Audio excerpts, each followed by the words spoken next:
Do you ever feel like you want to hear a story that comforts and settles you rather than revs up your already tired nervous system? A story without drama or tension? Well, you, my friend, are in the right place. We have stories of comfort, restoration, and imagining how everyday life might feel when safety and dignity are assumed. These are drama free, conflict free stories meant to offer calm and comfort, especially in this world where so many of us already live with enough stress, tension, and conflict every day. This isn't a sleep story, though you may drift, and that's okay.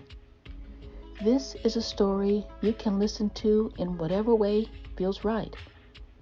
You might be walking, or resting, or sitting quietly, or just needing a few minutes where nothing is being demanded of you. And if today has held a difficult moment or left you feeling tense, well, I'm really sorry to hear that. But this story is meant to offer you a little comfort. In this story, drama is not the center. Urgency isn't driving the moment. Harm isn't the hook. Nothing needs to escalate in order to matter, and you don't need to brace yourself here. Just listen and notice what your body does and how it feels as the story unfolds. By the way, let me first welcome you to You Ain't Imagining This. I'm Amma Robin, your sister host and guide here in YAIT Town. This is a YAIT Town story called The World We Practice Here. And if you know someone who could benefit from a moment like this, feel free to share it with them. And if you'd like to receive more stories like this, I invite you to subscribe so that you can find them whenever you need them. YAIT Town is here for you. Come as you are, take what you need, and remember, you ain't imagining this. The world we practice here. Let's take a walk. I take walks every day. They're usually the highlight of my day, the part where my body loosens its grip on whatever it's been holding, and my mind stops trying to solve things that don't need solving yet, or that maybe can't be solved just yet. I also have my most creative thoughts on my walks. I feel the most expansive on my walks. Peaceful too. I'm on my own today, but I'm in good company on this walk. I feel like I'm walking with the quiet lineage of Black people who loved to walk too, who used walking not as an escape, but as a way to think or to notice, to survive, and definitely to imagine. I'm thinking of Toni Morrison. She walks to clear her mind, to listen for sentences, to let her thinking settle into a rhythm. Walking was part of how she wrote and how she rested inside her own authority. Oh, and I remember Audre Lorde. She walked as a practice of care, especially when her body was under strain. For her, tending to the self was not an indulgence. It was political, and walking was a huge part of that. And of course, I come back to James Baldwin all the time. He walked the city for hours, letting streets teach him what rooms could not. He believed you had to move through the world to be able to tell your truth about it and about yourself. I can kind of almost picture him walking the streets of Paris. That was him. But closer to home, There are also the unnamed people who walked. Our grandparents walking the block in the evening. Our elders pacing the porch. Our parents taking long walks to think through hard decisions. And our people in our community moving their bodies because stillness was really never considered safe. Walking has always been more than movement for us, definitely for me. It's been reflection, it's regulation, it's resistance, a way to belong to ourselves when the world made that difficult. So today, yes, I'm walking alone. But no, not really. I'm walking with memory, with lineage, and I unexpectedly feel this power. I'm sorry, I went down that rabbit hole, but my walks always bring up these kinds of things. And most days, one walk is enough for me. Today, though, I'm taking a second one. Not because anything is wrong, or because I'm restless or upset. I'm not. My body just wants to move again. Maybe you know how that feels too. And walking does that for me. My spirit, I know, I can feel this, wants to be around people, not necessarily with anyone, not talking or engaging, just close enough to feel the rhythm of other lives moving alongside mine.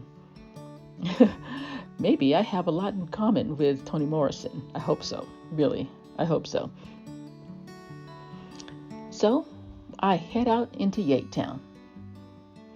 The streets are familiar. The curbside near the front porch, I see that. I see the wide sidewalk that leads towards the Umoja Cafe. And there's the stretch where the trees lean just enough to soften the light. I walk without checking the time. No one seems to be keeping track of time anyway. Because right now, we're all just doing our thing. A little further down, I see Mr. Kojo. He's near the corner where the street opens up. He's got his binoculars again, as always, and he's standing still in that way that bird watchers do. Half in the world and half somewhere else. I'll just put it that way. There's a notebook in his hand, and every so often I see him writing something down, really quick, before lifting up the binoculars again. As I pass, he slowly lowers the binoculars just long enough to give a nod. Not a greeting exactly, more like an acknowledgement, and I nod back and keep walking towards the Umoja Cafe. And as I approach, I see a group of teenagers gathered by the low wall. They're laughing. I mean, this is real laughter, the kind that spills out before anyone can stop it. One of them bumps another by accident, and they all react at once, teasing, shoving lightly, still laughing. I hope no one drops their phone. Someone's music plays softly from a phone. The volume is low enough that it stays with them and doesn't spill into everybody else's day. No one watches them very closely. No one tightens their grip on anything. They are just there, like they're actually allowed to be. I walk past without staring, though I'm very much aware of them, and without needing to make it mean something. I let it be exactly what it is. Young people existing and enjoying life without being treated like a problem or a disturbance. Umoja Cafe is right there. Its windows open enough to let warmth and smell slide onto the street.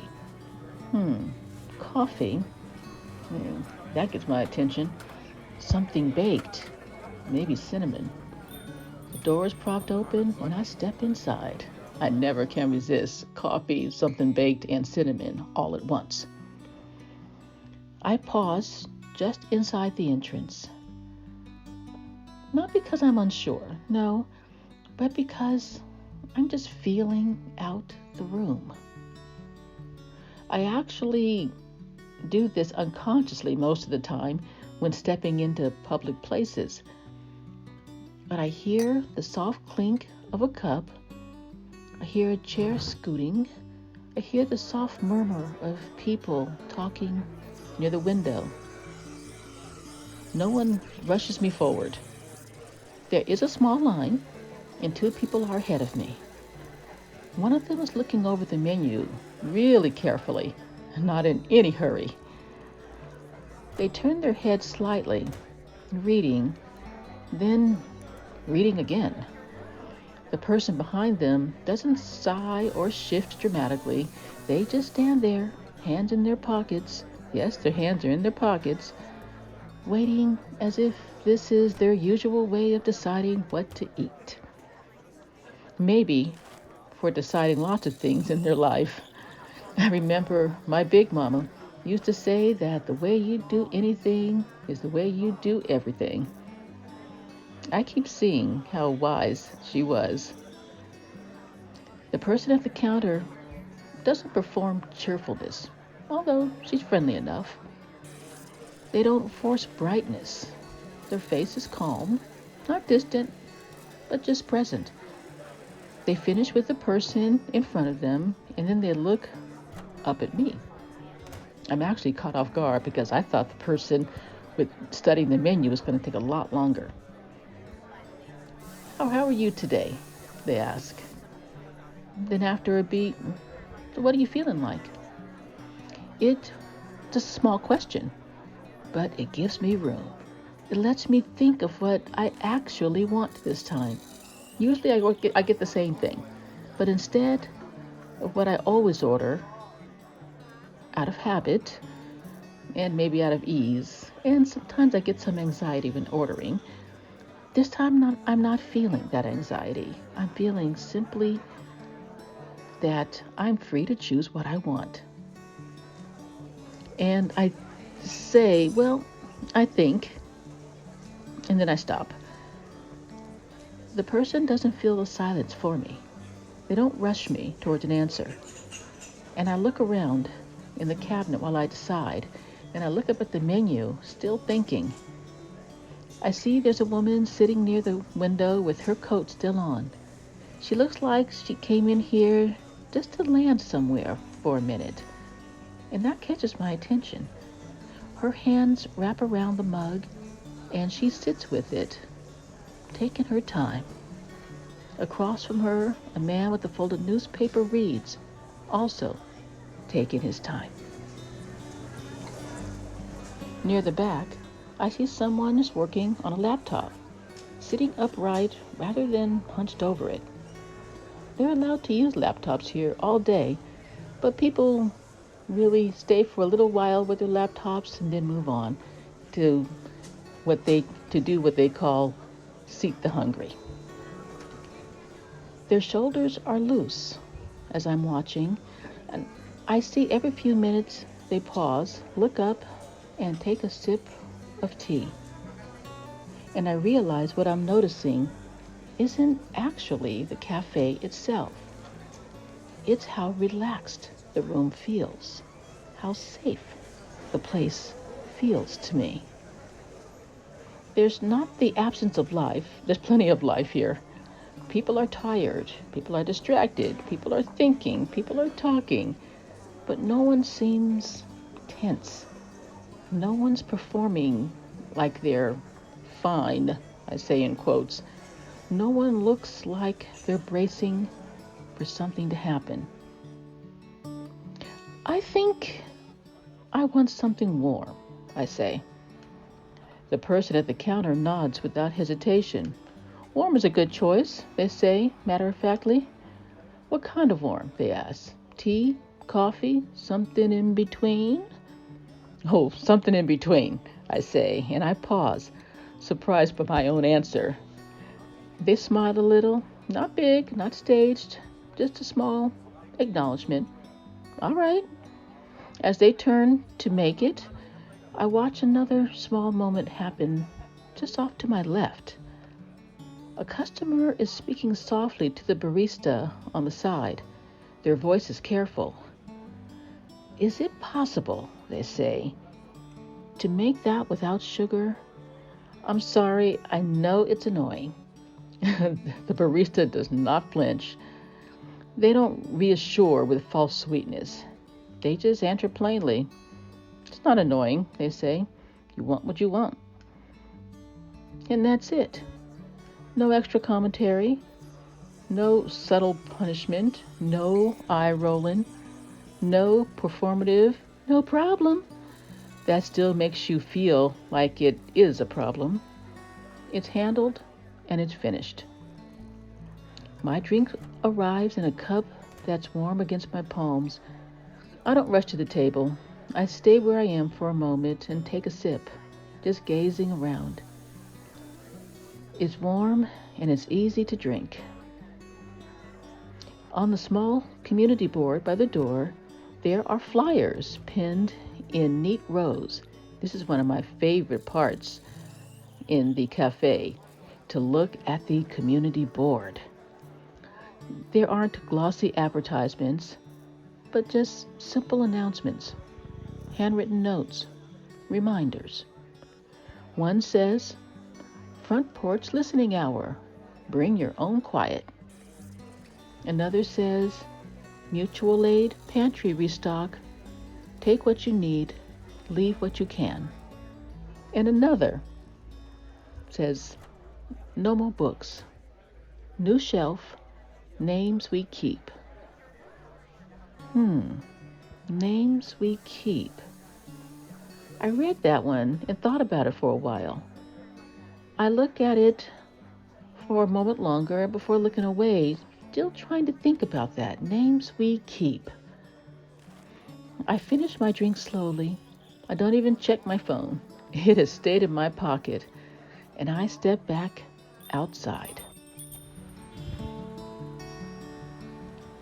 The air outside feels different after being in the warmth and the cinnamon scent inside.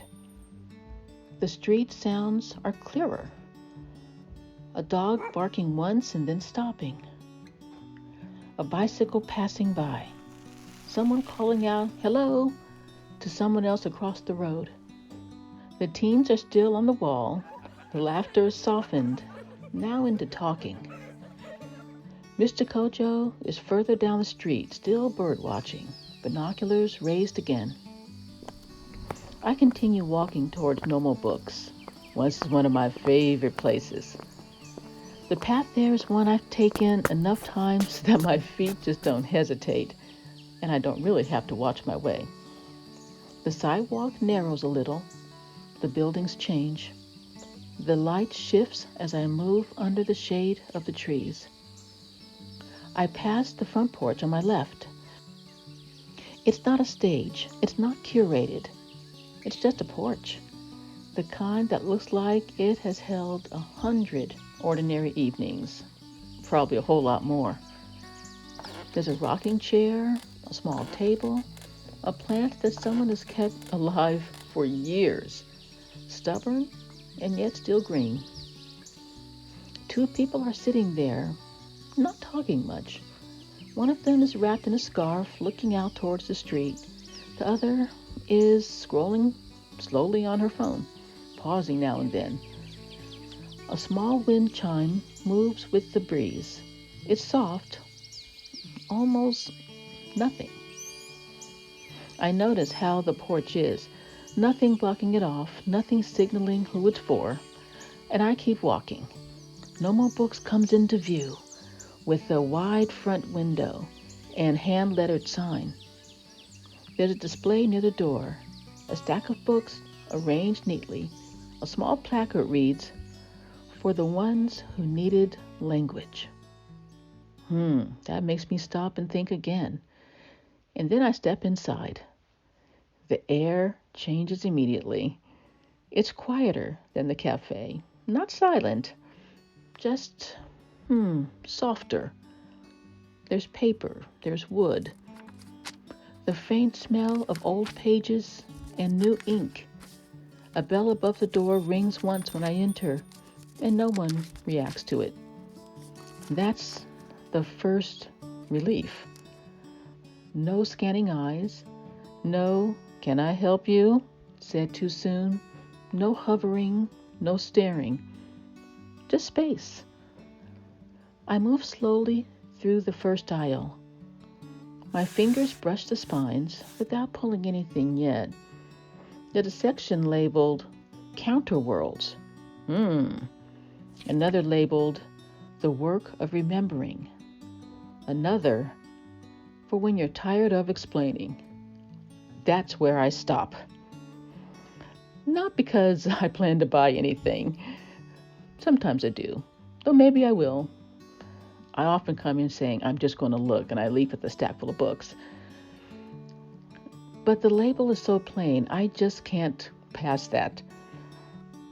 No euphemisms, no softening. It's for when you're tired of explaining, and that speaks directly to my soul. Near the table, an older person is standing with the book open, reading the back cover carefully. Next to them, a younger person flips through a different book, turning pages slowly too. They don't speak to each other, but they're side by side. Further in, I hear a small exchange at the counter. Someone says, "I'm looking for something that helps me name what happened." The bookseller doesn't ask for details and doesn't pry, doesn't require the person prove the harm before receiving help. They simply nod and ask, "Do you want something that tells you the truth straight?" The person lets out a breath. "Gently," they say. "Has to be gentle." The bookseller nods again. They walk to a shelf and pull down 2 books, then pause. "Are you looking for language?" they ask. "Or are you looking for permission?" The person stands still, takes a moment, and then softly says, "Permission." The bookseller doesn't smile like they've won something. They don't make it sentimental. They just hand the book over, gently. I'm pretending to read a book nearby, so it doesn't look like I'm listening in. I stay where I am until the exchange is over. I wander back towards the reading nook. A chair, a small lamp, a basket of bookmarks with short lines printed on them, and I decide to pick one up. I can't resist bookmarks. It says, "You don't have to earn rest." Oh. I put it back and pick up another. "You can be here without performing." And I swallow once, deeply. I walk back to the front window, where the light falls across a shelf labeled Names We Keep. Yes, I'm back there. So that's what the cafe flyer meant. The shelf holds books about ancestors, memory, lineage, family stories. Some are history, some are poetry, some are children's books. Some have pictures, some don't. Some have bold covers and soft colors. There's a small sign tucked into the shelf. Nobody is dead as long as we say their name. I stand there longer than I meant to. Outside the window, the street keeps moving. The teens, the couples, a person walking a dog. Mr. Kojo passing again, but this time binoculars are down. His notebook tucked into his pocket. He walks past the window without looking in. Nothing pulls away my attention. In this town, no one insists that I be in a particular mood to belong. I can be light or tired or quiet or full of grief, with my face still calm. I can walk through the day without having to translate myself into anything less threatening. I actually didn't buy anything today. I think that's a first. And not because I don't want to, because I do, but because leaving without always buying feels ordinary here. It doesn't feel threatening to me. Or I think it doesn't look threatening either. I nod once at the bookseller as I head towards the door, and he nods back. Outside, the air feels cooler now. Maybe I'm just more aware of it. I start walking back the way I came, and as I pass the front porch again, I notice the wind chime. It moves once, softly. The sound barely there again. A few steps later, I hear the teens laughing again, the sound carrying down the street, and I think, this is the world we practice here. Not perfect, not unreal, just a world where certain things are normal, where you don't have to earn dignity, where you don't have to negotiate your humanity, where pace is chosen and acceptable, where care is ordinary, and where truth doesn't require a debate. I don't pretend this is how the world works everywhere, but I know what happens when you practice a world long enough, and when you envision it long enough. That world starts to shape you, and when you walk back out into everything else, you carry that practice with you in how you move, in what you tolerate, and what you don't. I take the long way home, not to extend the walk exactly, just because my body is moving like it belongs to me again. You can stop listening here if you'd like. This story has come to a close, and I know this may feel like a different kind of ending, maybe kind of weird. There isn't a clear moment of resolution or release, and that's part of the experience. I mean, still, the story has ended here, and I'm glad that you stayed with me through it. And if you were expecting that, well, everybody's going to be dead, or everybody will be rescued, or the jury will come in with their verdict, any of that, this isn't that kind of story. It just ain't. But I'm so glad that you stayed with me this far. And before we move on, I invite you to take a brief pause. Maybe take one slow breath in through the nose and out through the mouth.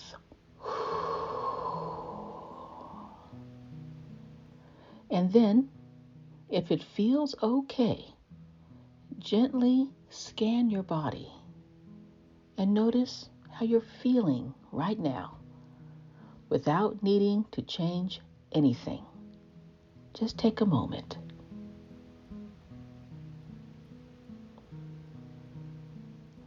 What comes next is a short beyond the story reflection. This is where I share a few gentle thoughts about what's happened here and what hasn't happened, and why I chose to tell the story this way. If you noticed, nothing dramatic happened in the story. That was intentional, just as I said earlier. You know, we are so used and accustomed to stories driven by danger, by urgency, by violence, and pressure, that when things are absent, it can feel like something's missing. Did you feel that way? You know, our bodies have learned to expect impact. Our attention has been trained by harm. And in that training, calm or comfort can register as emptiness. instead of relief. But this story is anything but empty. It is definitely not empty. I would say that it is unarmed. I'm going to repeat that. Unarmed. We live in a world where trauma, stress, and violence, especially racialized violence, have been normalized to the point that they often feel like the only real material that's worth telling. Tension becomes proof of seriousness. Pain becomes credibility.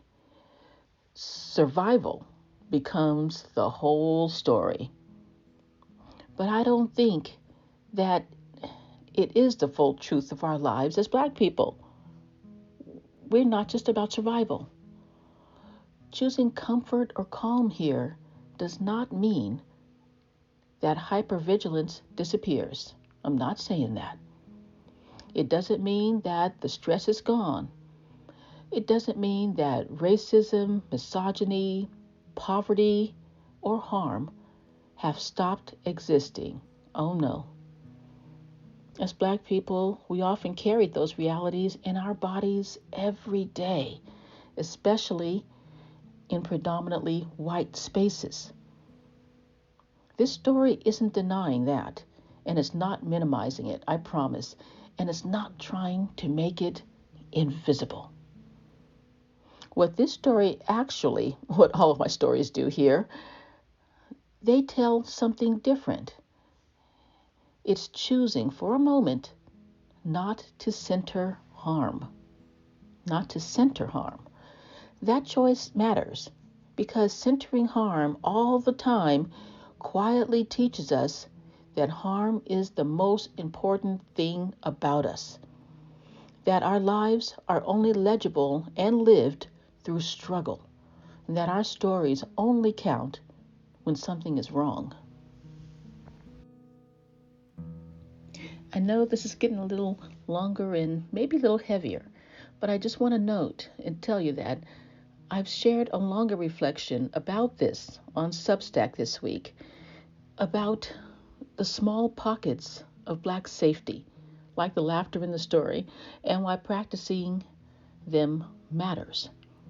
So if you want to go deeper, go on to Substack. You ain't imagining this. Okay, that's my own little commercial there. But I want to come back to this because people don't recognize that the Black experience contains the full range of the human experience.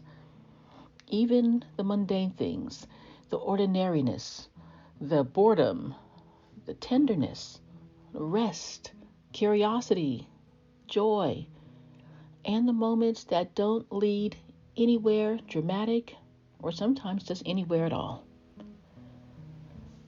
Those experiences aren't trivial, though.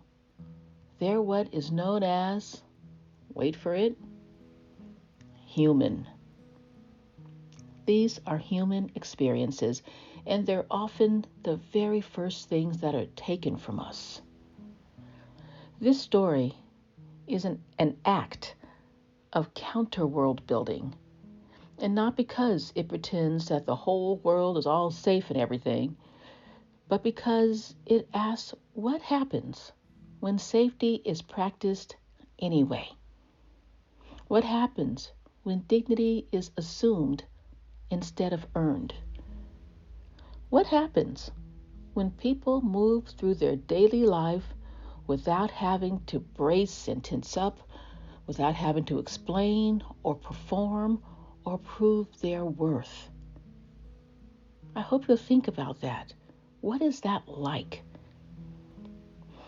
If the comfort in this story felt unfamiliar, if the calm felt unfamiliar, that's not a failure of imagination. It's a reflection of how rarely we're allowed to rest inside of our own humanity, to simply be human. Nothing dramatic happens here because drama has already taken enough from us. We don't need any more drama. But this story is a practice. and a vision of living differently. Again, all of these stories create a space to practice and to envision living differently. I could call them a rehearsal because I know that it's on the way. Perhaps most importantly, these stories are a reminder that another way of living is possible and necessary. A way of moving through the world where drama isn't the center and where dignity is assumed and where our bodies aren't constantly braced for what might come next is possible. That world doesn't begin all at once. No, most of the time not. It can begin in small, practiced, and intentional moments, choosing slowness, allowing laughter to be unguarded, resting without explanation or apology, noticing where safety already exists, and letting that shape what we believe is possible and what we believe is livable. Imagining this world isn't an escape from reality. This isn't fantasy. It's a commitment to making life more human.